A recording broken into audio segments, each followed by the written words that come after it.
আমি কখনো ভাবিনি যে একটি সবজি গাছের ডালে হেলান দিয়ে এইভাবে বিশ্রাম নেব।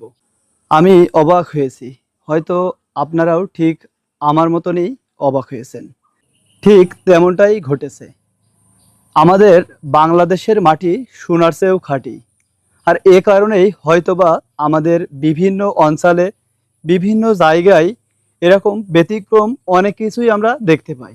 ঠিক তেমনই আজকে মাগুরা জেলার শালিকা থানার শতখালী গ্রামের কুমারেশ দাদার বাড়িতে এরকম একটি ব্যতিক্রমী ওল গাছ। দেখুন কি পরিমাণে বড় একটি ওল গাছের লম্বার পরিমাণ আমি যদি বলি তো 20 ফুটের উপরে। আমি একটু লাফ দিয়ে দেখাই, তারপরেও আমি নাগাল পাচ্ছি না। আল্লাহর অশেষ রহমত, আমরা জানতে পেরেছি আমাদের কুমারেশ দাদার কাছ থেকে যে এর আগের যে ওল গাছটি ছিল সেখান থেকে 1 মণের অধিক ওল হারভেস্ট করেছেন। তিনি আশা করছেন এই গাছটি থেকেও প্রায় 1 মণের অধিক ওল পাবেন।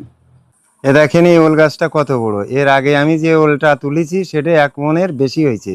তবে আমি আশা করি এই ওল গাছটা উঠলেও 1 মণ ওল আমার হবে।